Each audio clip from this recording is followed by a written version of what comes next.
Okay. Welcome everybody to another episode of the Leadership Launchpad's Pick and Mix podcast. And oh, watch out!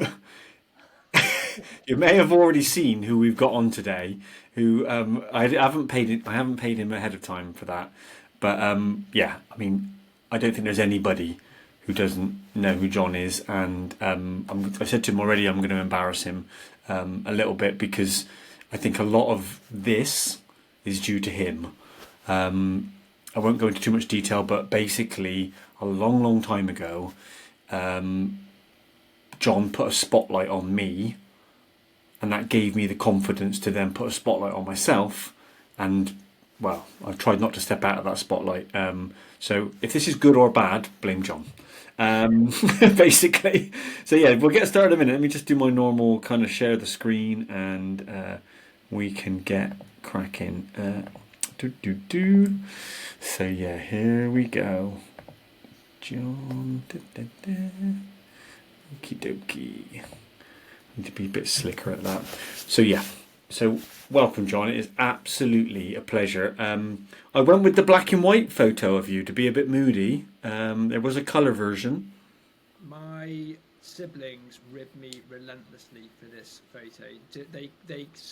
They call this photo it's like when somebody in the local newspaper, their bins haven't been collected for 3 months. Yeah. And they do a shot of them looking a bit miserable about it. Exactly. I was going to say he's a lot more smiley in real life, honest.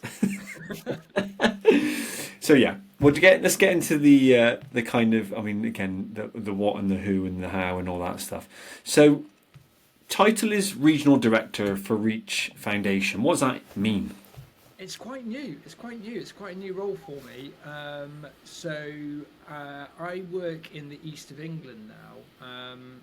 Previously, the Reach Foundation works around the country with brilliant people like yourself and brilliant schools who are interested in securing great outcomes for kids and defining those outcomes a bit more broadly than just academic outcomes. Nice. So thinking about what children need to enjoy lives of choice and opportunity. And we do think that great academic outcomes are a huge part of that. To have choice, to have opportunity. You know, if you've got a good batch of GCSE results, good batch of post-16 qualifications, then you're going to have choices and opportunities.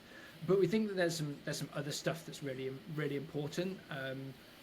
Those, like your listeners who will probably remember that Every Child Matters are kind of outcomes, the old beams, which were great and Yeah. it's really well grounded in research. So that sort of stuff. What it really matters: being physically healthy, being mentally healthy, having a good network around you, being able to achieve well economically. All of these things really matter, and achieving well academically is we think is part of the solution, but only part of it. And we think that schools are really well placed to support children and families to achieve these outcomes, but they can't do it all by themselves. Sure. Schools are necessary, but not sufficient. And so we work with groups of schools who want to think about how to achieve that for children and families in their communities, taking a really place-based approach, thinking about a child's journey from being a baby right the way through to their career, so we call it a cradle to career model, how they can convene the already great assets within the community to build a bit more coherence for children and families. So previously, I worked for the foundation sort of nationally on that stuff, and I focused mostly on the educational part of it. So education coherence, curriculum coherence, teacher development coherence. But now, very excitingly, we've grown a little bit. We've got more schools who are really. There's lots of appetite for this. Lots of schools are saying yes, we'd really like to focus on this. So our team's got a bit bigger, which means that I can now just focus on the east of England. Right. And so I'm doing that work across the east of England, working to build the leadership pipeline in the region, and also support local clusters of schools to build that more kind of coherent offer for their families. Amazing. Well, I think you've kind of already answered the why you do it. So tell us a bit about how would a typical week look? How would a typical? So it's a wonderfully varied job. I was worried when I stepped out of the classroom because I loved teaching. I loved being in school, and one of the things that I loved most about it was the brilliant unpredictability and variety that teachers enjoyed.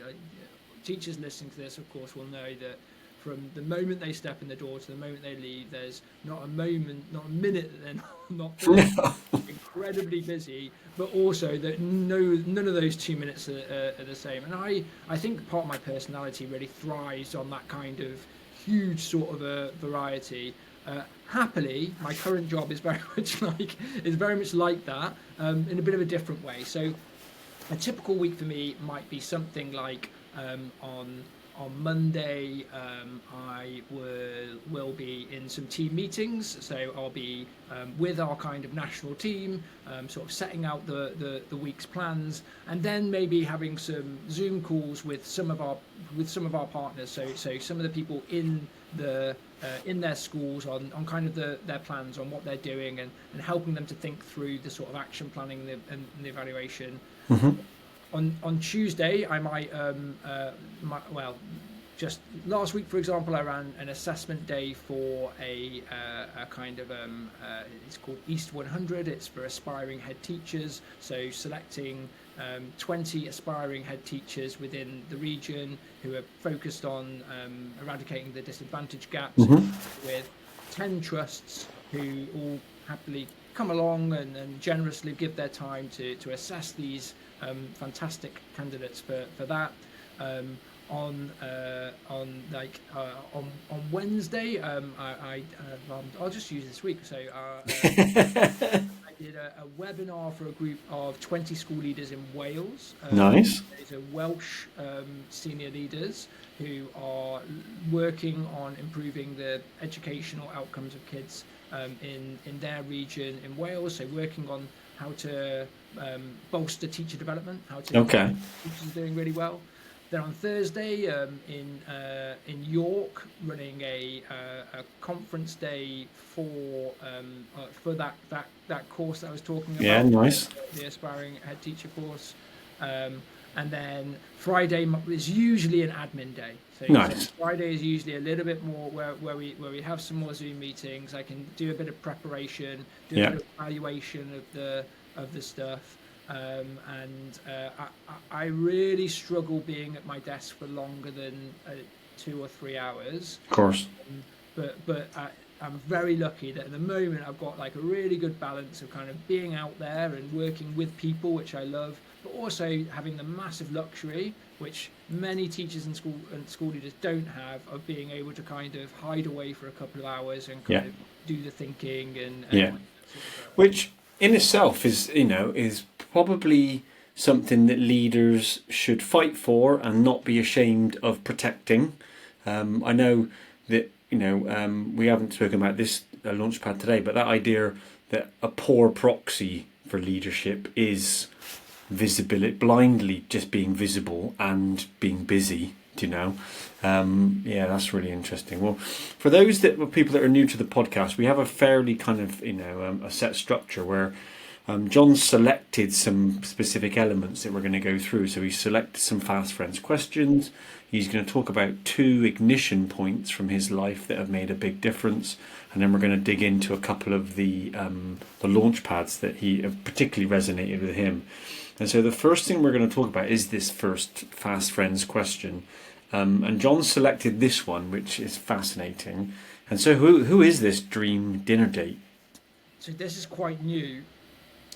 And it's nobody educational, sorry. It's nobody educational. And the reason for that is because I finished my degree, 15 years ago. So you've got about 20 degrees. What was your undergraduate degree in? Sports science. Sports science. Have you returned to it? Have you gone back to kind of? Sadly not. No. I mean, I was obsessed with anatomy and physiology, and I did a really obscure dissertation. Wait for this. I haven't spoken about this for years. I did a really obscure presentation about the optimal angle of a weights bench for upper pec development. Oh my gosh, this is what I need. This is I've been Googling exactly this No, recently. you have not. I have, because I've got a very flat chest, and I've just recently tried to actually look after myself Oh physically. my god. Well, it's 38.6 degrees if you want to know. Okay, I don't know whether my bench, which was second hand on Facebook Marketplace, has 38 Hilarious. degrees on. That's so funny. So who's coming to dinner? So who's coming to dinner? It's going to be a guy called David Chalmers. Okay. David Chalmers is an Australian philosopher. Doesn't look like a philosopher if you see a photo of him. If you Google him, you'll see a photo of him. He's got long hair. He wears like a baggy T-shirt. This like relatively. Well, he was, when I was at university, relatively young philosopher, and he was a philosopher in consciousness, and that's where I focused my study. And I didn't think about consciousness or philosophy, as I said, for over a decade, well over a decade, and I was obsessed with it. I loved it. I really enjoyed my time at university, and I thought, why is it that I used to drink this stuff up sort of day and night because I loved it, and then just haven't gone back to it. So just recently, I've been picking up the old Okay. books. I've been trying to get into some communities that aren't just education, sort of Nice. on social media, and get back into like what's the story there. Chalmers has this fantastic thought experiment about they're called philosophical zombies. Okay. He asks you to imagine there's a planet, and on this planet there are these philosophical zombies. He calls them zombies, but they're not zombies like we think of them in the movies.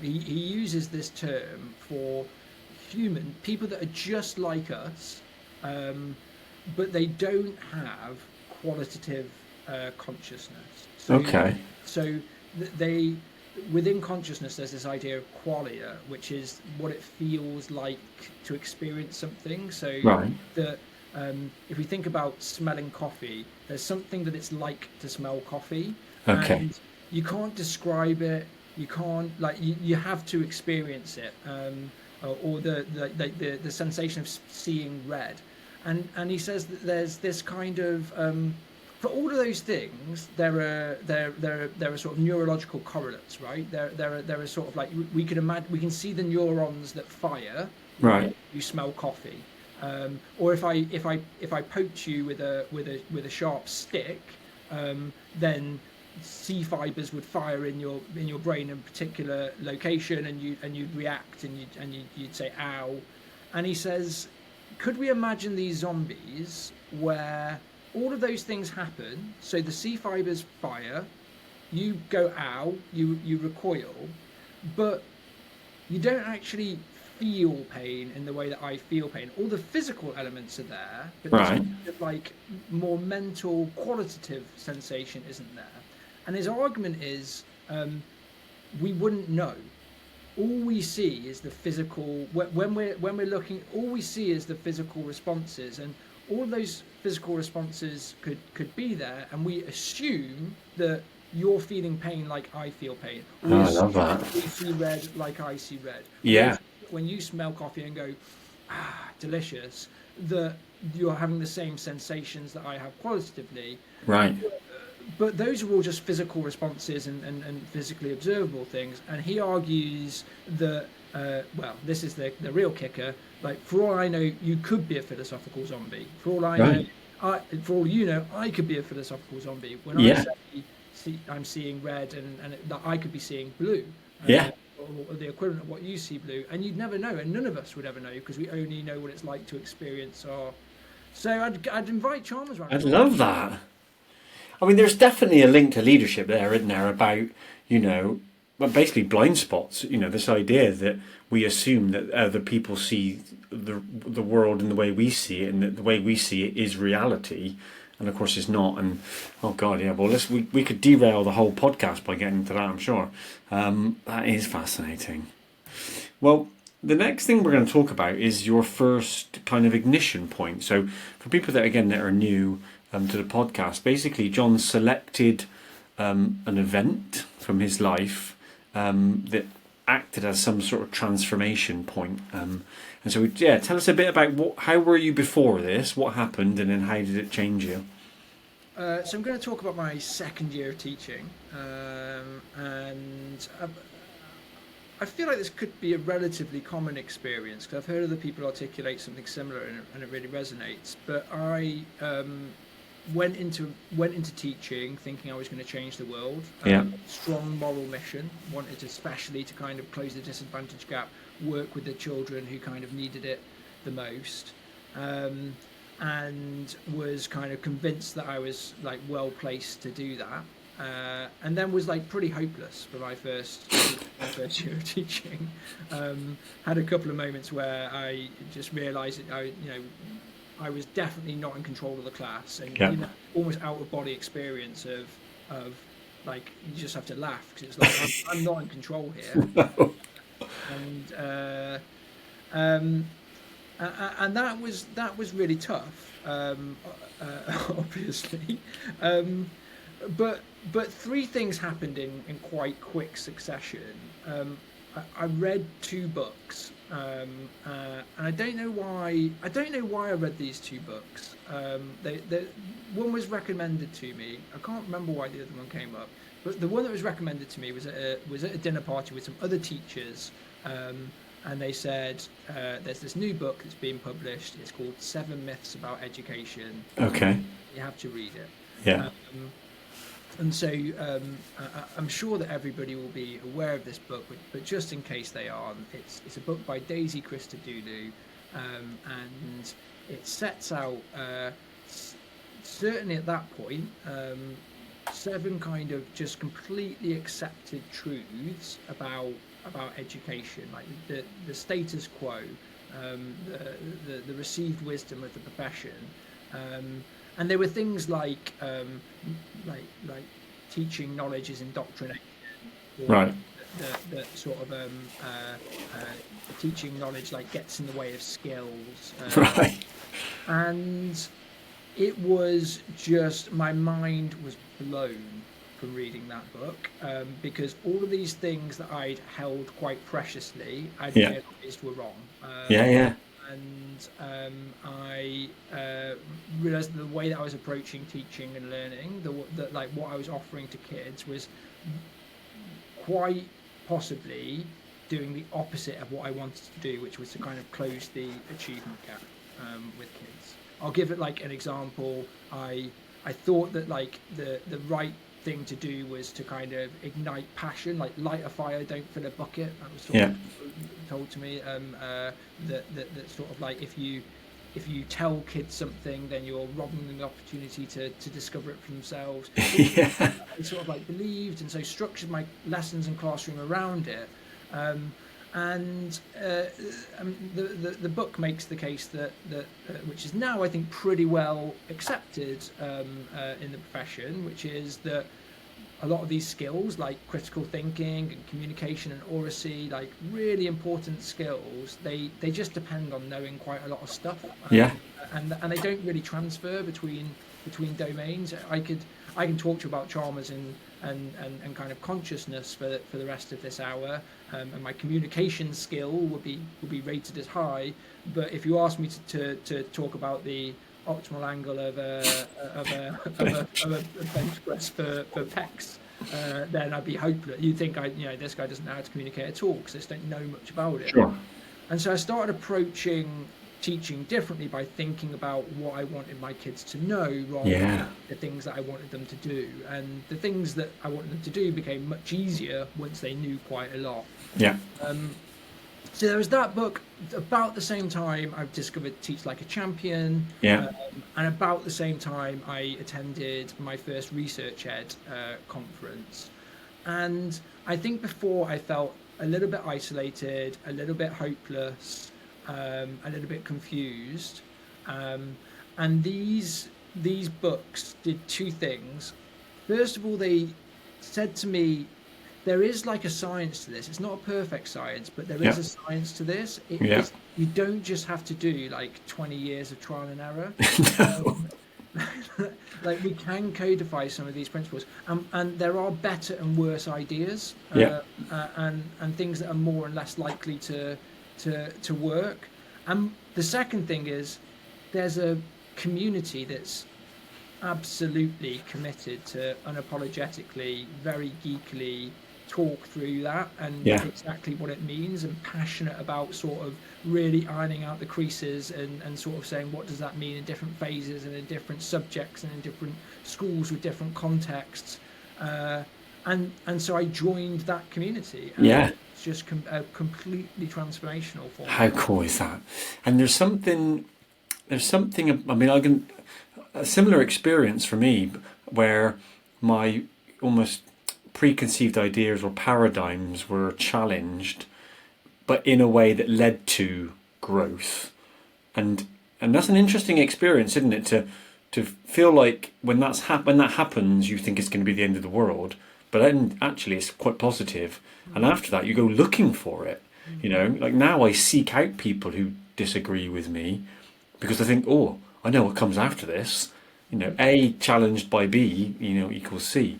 And I usually wind up Rob Coe about this because when he published those damn poor proxies for teaching, for learning, he basically described my teaching because I was like jazz hands, edutainment and all this sort of stuff. Kids are busy, they got through it, and but of course, even after that, once I embraced it, I became a much better leader. And so there's another thing in yours, I think, as well, though, that you don't have to do this thing, whether it's teaching or leading, in isolation.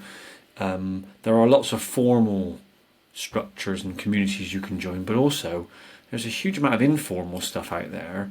And if you can get with the right people and join the right things, people are so professionally generous, happy to kind of listen and to give and all that stuff. Yeah, fascinating. Well, let's keep pushing on. And the next thing we're going to do is our first kind of launch pad. And so the way it usually works is I'll explain, kind of go through the slide and explain where this came from when I first made it, and then we'll just ask you why it resonated with you, really. So the one that John's chosen first, the title is Execution is Everything. And it came about after I was reading some of Barber's stuff, and there's this idea that projects often don't realise their potential because the focus between the quality of the idea and its implementation is disproportionate. And similarly to what you just said, I think this hit me hard because I was putting a lot more emphasis on the idea that I had than the execution, And Barber uses this chart where he puts the boldness of the reform, which effectively means like how bold is the idea, against the quality of the execution. And he talks about kind of 4 quadrants, this idea that if it's not a particularly brave or bold idea and it's not done very well, nothing changes. Now, if it's a really great, bold idea, but it's not done very well, you end up causing controversy, annoying people. You then get this idea that something reasonably small that's done really well does lead to improvement. And then, like most of these quadrants, the top right one is where people are kind of aiming for that. If you can marry together a really bold idea with great execution, you can get kind of transformative change. And I talked about this earlier, this idea that I think Barber would say that this is probably, the right ratio. Think about, get a great idea and then stop and then put all your energies into executing it well. When the reality for me was I was probably a bit more like this, obsessed with the idea. And I still have to wrestle with this now because I love, as we saw from the book, I love a conceptual image, I love making pretty pictures and going, look at this. And then when it's actually about the nitty gritty operational stuff, I tend to kind of lose a bit of interest. And so there's definitely something about impact in this, that some things don't create any change, and actually, in a more toxic way, some things just piss people off. Do you know what I mean? It's an own goal rather than a no goal. And then there's this idea of planning. Like when we sit down to plan a new intervention or something like that, we definitely have to privilege our thoughts about execution. And I think a lot of the stuff that's come out since Barbara did this stuff around the EEF implementation cycle, I think that's super helpful. And so why did it resonate with you? So it resonated with me because over the last 4 years, I've been really lucky. So I left the classroom almost 4 years ago now, and since then I've been just visiting schools, working with school leaders, and seeing many of the best schools in the country, and internationally, in fact. That's been hard for me because I used to love being in the classroom and writing about being in the classroom, and now I sort of have this kind of wobbly sort of feeling like a fraud because I'm not actually doing it in the classroom anymore. And so I'm trying to think of myself as like a student of great leaders and a student Nice. of great teachers, and sort of like sharing that to hopefully be helpful to others. And one of the questions that I often get asked is what do the best schools do? Right. And this one resonated because this is my most common answer, Right. which is when I think about the best schools that I visit, when I think about the best school leaders that I see, they are focusing almost all their time on execution and not on ideas. Yeah. They're really unlike. I think that some people want to have the idea themselves. Yeah. Like, I want to have discovered the next big thing, Yeah. or I want to be like on the cutting edge of like whatever the new trend is. And the best schools that I see are like the opposite of that. They're like, Yeah. we never want to be first movers, because first movers always make loads of mistakes and all of the bad stuff. We want to be second or third movers. We want to wait to see like, is there proof in the pudding? Yeah. We want to see what the common mistakes are and the bear traps along the way are. Sure. And then what we're going to focus all of our time doing, because time is limited and finite, is on execution, is on making sure it's done really, really well. And this, a common, so when a lot of what I do is taking school leaders in groups to a lot of these schools, and we'll see a brilliant school, and we'll hear from the head teacher and the leaders around what they're doing and why they're doing it and how they're doing it, and then we'll unpack it together as a group, and sort of think about like what are the sort of underlying sort of like principles and systems, to try to not get distracted by the superficial stuff. And almost every time, what surprises school leaders is they'll go to a school that's, an outstanding Ofsted school, or achieving, over 1 PA, or get sort of like 80% of kids reading, writing, and maths, whatever the metrics are that you choose, if like they're doing a good job. And they say, we were going when we went, we were expecting, we were hoping for there to be like a thing that they're doing, Right. not doing. Yeah. And we need to like find that thing and also do that thing, and Yeah. then we'll get a progress rate of over 1. And almost every time what they say is that school isn't doing anything that we're not doing. Right. They're not doing anything that we're not doing. They're just doing it all better. Oh, I love that. I mean, that's a quote in itself, isn't it? Yeah, that is fascinating. And I think, in the spirit of like challenge, I'll just challenge you on one of the things you said about Barber's quadrant. Go for it, yeah. Because I don't think the goal is like get into top right quadrant. Yeah, interesting. Or rather, not much. So Yeah. in the spirit of what I just said, I think that a lot of these leaders are really disciplined, and they think what needs to be in the bottom right quadrant, Yeah. and what needs to be in the top right quadrant. Yeah, I love that. And they see the top right quadrant as a really small space. Love it. And they say there is not much room for this. Yeah. If you try and do transformational stuff all of the time, then what you will probably get is the lack of the quality of the execution. So it'll fall into the controversy. Yeah. And so they're so disciplined that if we're going to do instructional coaching or knowledge booklets or an oracy project, we're going to make sure that we've got the time, the resources to do that really, really, really well. And that means we can't do two things. We can't do two of them. Yeah. We can't do 3 of them. We can't do 4 of them. And it's okay to have like a lot of the stuff that you've put in place, just like it may be seen as like not being bold, Uh-huh.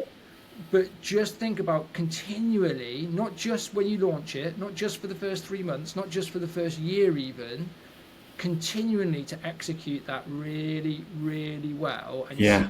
like after the initial bump of we've got this new adaptive teaching sort of approach, not getting bored, not Yeah. taking your eye off the ball, and just seeing that initial bump and then incremental growth, which doesn't Yeah. take tons of capacity and mental space, but does keep eyes on the prize of it being high on the agenda still. And if you put too much in the transformation, then you distract people too much and you overload people too much, and everything falls into controversy.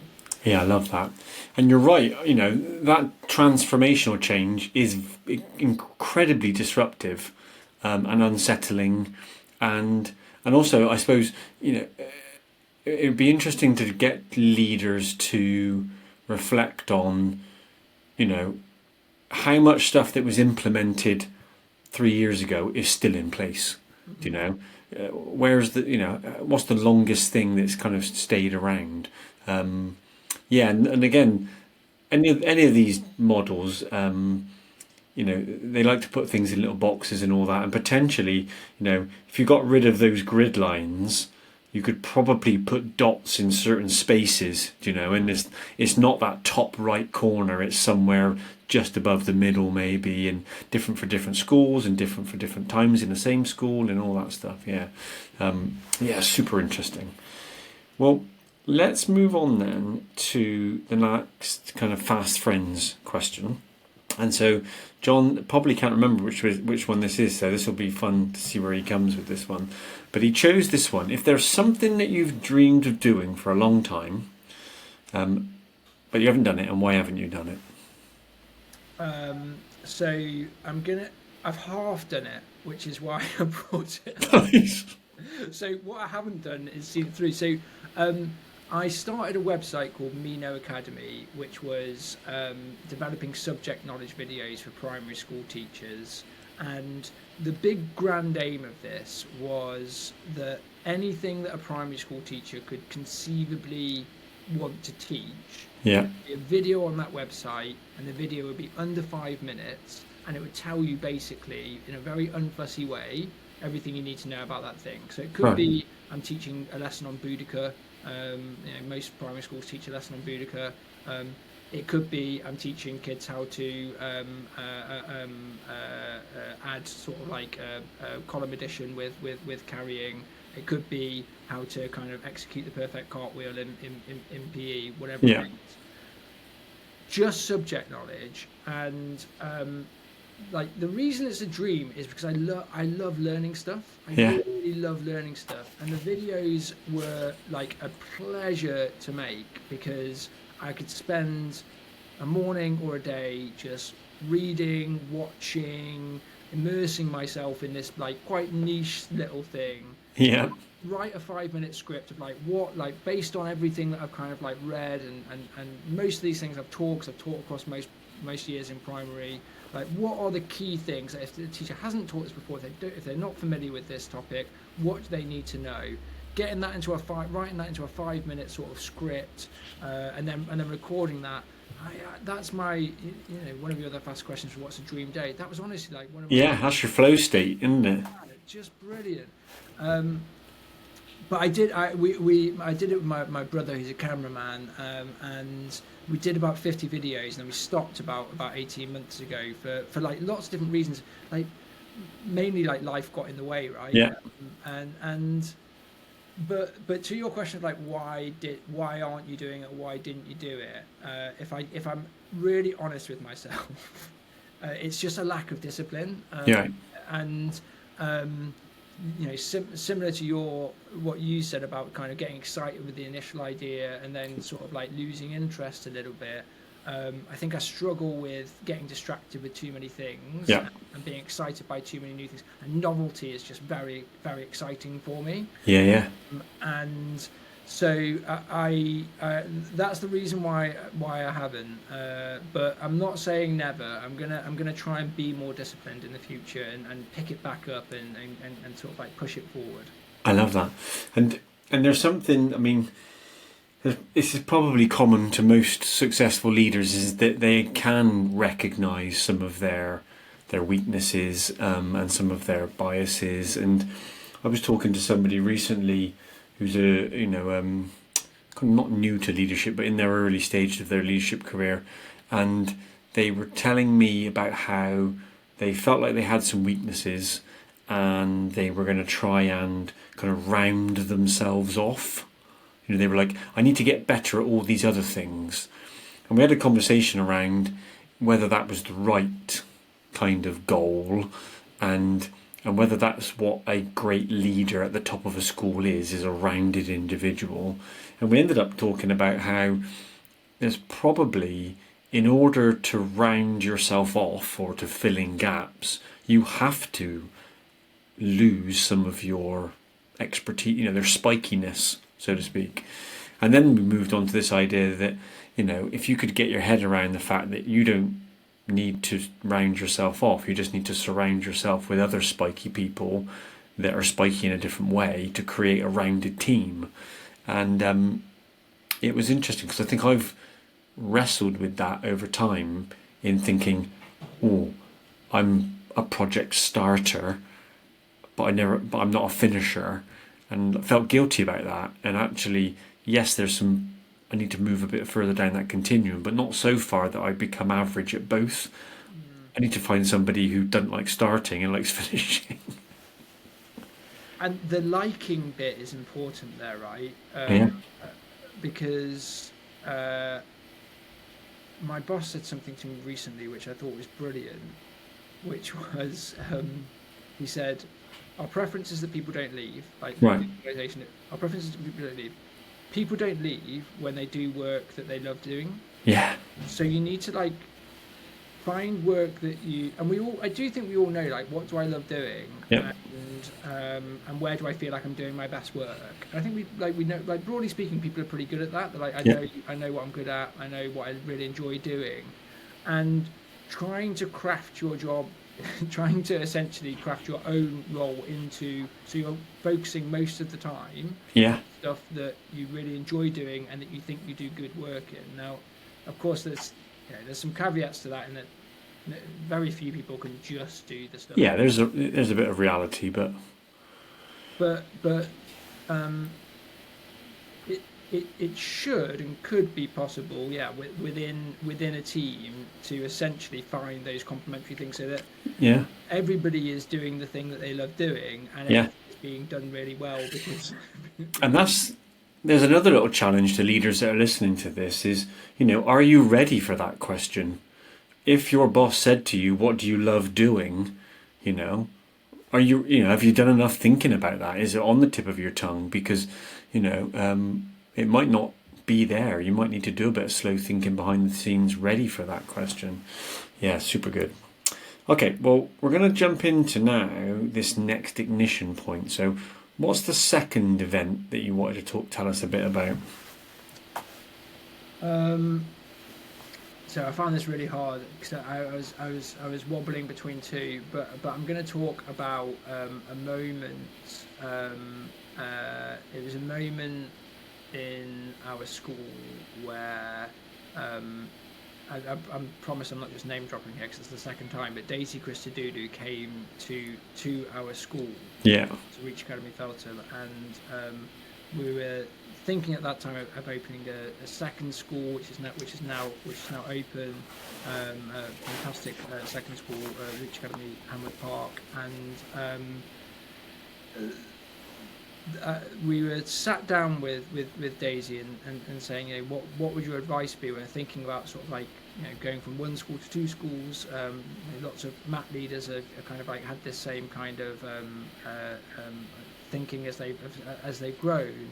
And she said something which completely stopped me in my tracks and us in our tracks, I think, which was, she said, get a piece of paper and write down everything that makes your school really successful, but you can't put any names on it. Okay. Can't have anybody's name on it. Yeah. And it was a huge switch in my thinking around like discretionary effort and talent and people, and all these things are really important. Hiring the right people is really important, supporting the right people, developing the right people, getting them in the right place. But it switched my thinking massively to replicability and scalability Right. in education, and testing kind of stuff that we've done and thinking about stuff that I promote and admire around replicability and scalability. Now, not everything needs to be replicable and scalable, but I don't think that it's that interesting if a school is doing something which is completely unreplicable or completely unscalable. Right. And I think the really interesting ideas and the really good work is where you do something, you develop something where it's incredibly replicable, it's incredibly scalable. Yeah. So that was this, and that started to change the way I thought about it. That was when, for example, we started codifying our curriculum into knowledge booklets. Yeah. A big part of that was, do you know what? Loads of our we think we've got a really good curriculum, really well sequenced sort of curriculum, really thoughtful, but quite a lot of it is in people's heads. Yeah. Quite a lot of it is bound up in people's heads. Quite a lot of it is dependent on some massive brains that we're Yeah. lucky to have. What if we could kind of get that out of some brains Yeah. and get it down so that almost any teacher, almost any school, you would get a lot of the similar kind of advantages. And I heard it put one way in terms of you can't guarantee a brilliant teacher in front of every kid. Right. Maybe controversial. But Yeah, well. there are 500,000 teachers in this country. Not all of them are going to be brilliant. Certainly not all of them are going to be as good as the top 10%, right? Sure. You can't guarantee a great, brilliant teacher in front of every kid, but you probably can guarantee a great curriculum in front of every kid. Yeah. And at the moment, quite often, those two things are bound up, I think, in unnecessarily sort of close way. Yeah. If you get the great teacher, you also get the great curriculum, and if you get the bad teacher, you also get a ropey curriculum. Right. Because they're seen as sort of one and the same. I don't think that we're very good at thinking about where we can replicate and scale. Yeah, that's really interesting. And it links a bit back to the previous Launchpad, doesn't it? About kind of whether people are thinking about replicability and scalability during their planning processes, and I guess it's increasingly important, certainly in my context where I work across 35 schools and trusts are growing and growing now, that we do have to have an even stronger eye on this is great, but can it be scalable across, different contexts? Yeah, that's... And the other thing that I was going to say before we just move on is there feels like a bit of a trend in your transformations where your thinking was changed. Yes. Which in itself makes a lot of sense, but I guess my concern for some leaders is where are they getting that conflicting viewpoint from? Interesting.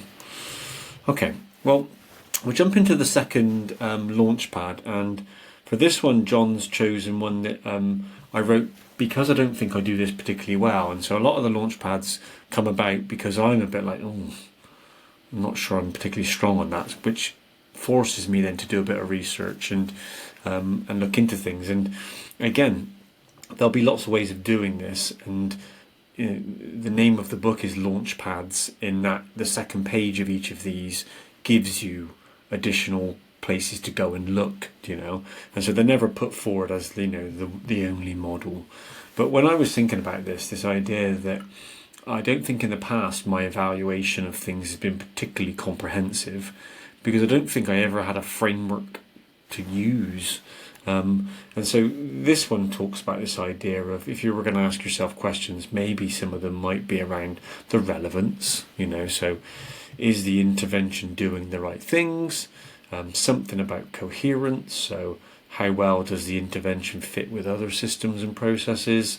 How effective is it? Is it achieving its objectives? Efficiency wise, how well are the resources being used attached to that project? A bit about impact, naturally, about is it making a difference? And then the final consideration would be, again, is it sustainable? Will the benefits last? But I'm more interested really in your, A, why it resonated with you, but maybe some of the work you've done on evaluating impact. Yeah, well, it's not just you, is it? This one stood out because I think it is the big blind spot in the profession. I think that if we think about your area of expertise, teacher development, like we know the statistics on this. Just almost zero teacher development is ever really evaluated for impact, and there are good reasons for this. Sure. Like people are really really busy, and we don't have time to run kind of mini RCTs or gather huge swathes of data, because we did a Tuesday twilight CPD on sort of retrieval practice. But what it means is that we kind of have a system where it's completely normalized to never really check if anything has worked, which is quite problematic. Yeah. There are frameworks. There's the Gusky framework for teacher development. So these things are available. We have some good models that are available if we want to use them. It feels like we don't have time to do that. And what that means is there's two sides to this coin. One is we're not completely sure on the things that really really help, and therefore would be worth putting more time and resource into, and we're also not really sure on the things that actually aren't really making a difference, and so we often just sort of hobble along with those things. Another one of your launch pads is on de-implementation. To do de-implementation, you need to know that something isn't working in the first place, and if you're not doing evaluation, then you wouldn't. But if I can just pick out two of your wedges in your brilliant model, it's the efficiency and the effectiveness, because I think when we do evaluate, I think that it's not as holistic as kind of what you set out here. In fact, I think that broadly speaking, we just think about effectiveness. Yeah. And that's reflected in things like the EEF's sort of toolkits and evaluations and educational research more generally, right? Which is what you tend to get is somebody wants to do a research study on X, Y, or Z. They say, here's the intervention, and then they give the kids a pre-test. They do the intervention, they do a post-test, and they say, okay, there's a statistically significant improvement in the intervention group. We'll we'll work an effect size onto that. We'll translate it into some months, and we'll say it is effective because it improves learning by 3 months. Whatever it is. And I think the issue with that is that I think school leaders are not just interested in efficacy. I think that in fact, I often think it's not even the most important metric. I think efficiency is just as important as efficacy, because I'll give an example, something like triple marking, right? So triple marking has been thrown out of almost every school in the country. And the reason that you often hear when people say, why are we not doing triple marking anymore? People usually say something like, oh, because it doesn't work. Right. Or it's a waste of time, right? I don't think that's true. I think deep marking kids' work works. I think it will improve their learning. I think it will improve the way that they think about the subject. I think it will improve their work in the future. I think it will often improve the way they think about whatever it is that they've been studying. There's caveats to this. Long written comments in year one books is obviously a waste of time, and that's not going to be efficacious. But marking, I think that it does work. I think it is efficacious. The problem with it was that it was hopelessly inefficient. Yeah. Just like in terms of bang for your buck, the amount of time that you have to spend is just not worth the efficacy that you get. No. Why? because you can achieve the same efficacy in a more efficient way, like Yeah. live marking, circulating and live marking, or like providing some whole class feedback at the start of the next lesson. Now, I don't think that's an efficacy thing. I think that's just an efficiency thing. Yeah. Yeah. Yeah. We don't have those metrics like in our heads when we think about evaluating. It means that we use quite blunt tools like just like does it work or doesn't it work, or Yeah. is it better or worse. I think it'd be better if we could think about it more in the round like your model suggests. Yeah, that's really cool. And that's, I keep using the word fascinating because it's just, but that idea that we need to be sure of what we're valuing before we measure, Yes. like what, and then that then helps us choose the tool. It's funny, this is mildly related, but I did some team coaching with one of our pastoral teams in one of our schools, and I created this fancy kind of team effectiveness model. And in a standard coaching conversation, I said, so which areas would you like to focus on? We had like 8 sessions. And every time we said, we went back to the model and said which area we want to focus on today. And there were like loads of sexy stuff like vision and belonging and all this. And all they wanted to talk about was efficiency. Every time. How can we make this system more efficient? And of course, what they were, communicating was a lack of efficiency is stopping me from doing this properly, but it's also creating an opportunity cost because I can't do other things because this is taking longer than it should do. And I just remember it stuck in my head that I had to get out of my own way, really, because I was like, hey, if they want to talk about efficiency the whole time, let's talk about efficiency. Which maybe links to the ideas versus execution, right? They're thinking about execution. They are. Belonging's a good idea. Yeah. All these things are good ideas. Yeah, yeah. But like good ideas are cheap. They're 10 a penny. Yeah, they are. Like, how do we execute this really well? And Yeah. at some point, you're going to bump into how efficiently can we do this? Yeah, amazing. All right. Well, we're coming to the end now. As we've got this one last fast friend question, which I joked about before coming on because you're actually the first person to pick this question in the podcast so far. And so I can't wait to hear this about what embarrassing moment in your life comes quickest to mind. So I read when you sent through the questions, this one jumped out because it was there in my mind, and I go back there periodically. And I'm 7 years old. I'm in year 2. Right. It's PE, and because we're still in year 2, we're all getting changed in the classroom. And I take off my shirt and start to pull down my trousers, and it's then that I realise that I forgot to put pants on that morning. Right. And I still go back there in my head. Yeah. Every now and then, and even though I can laugh at it now, I remember the paralysis that I felt. I was so stuck. Yeah. I felt I just did not know what to do because we're all getting changed, and the teacher Yeah. said going quickly. I mean, did you get away with it, or did? I didn't. So the way that story ends was my teacher kind of hurrying me, me trying to whisper to them, and then being on the other side of the classroom, helping with the shower or whatever. And so at some point, after what was probably about 20 seconds, but felt like about an hour, Yeah. back and forth, I just burst into tears and shouted at the top of my voice, "I'm not wearing any pants!" And the whole classroom went silent instantly. Oh man! Just streaming in tears. I can literally imagine you're trying to whisper, you're trying to get it, and you're thinking, "Oh, you just keep saying this louder," and then you just get to this point where you're like, "No, I'm just going to shout it." Yeah. That's great, brilliant. Well, what a fun way to finish. And so all there's left to say really is, just thanks. And how can people? I mean, I've got a few things on here, but how can people connect with you and your work? Yes, so I'm like all of us. I'm trying to transition away from Twitter. Yeah. So you can find me on LinkedIn. You happily got the link there. I can't say it, but if you Yeah. Jon Hutchinson on LinkedIn. I've got a website which is jonhutchinson.com, and I'm trying to sort of collect things more there because social media sites feel like they're quite fragile at the moment. Yeah, they do.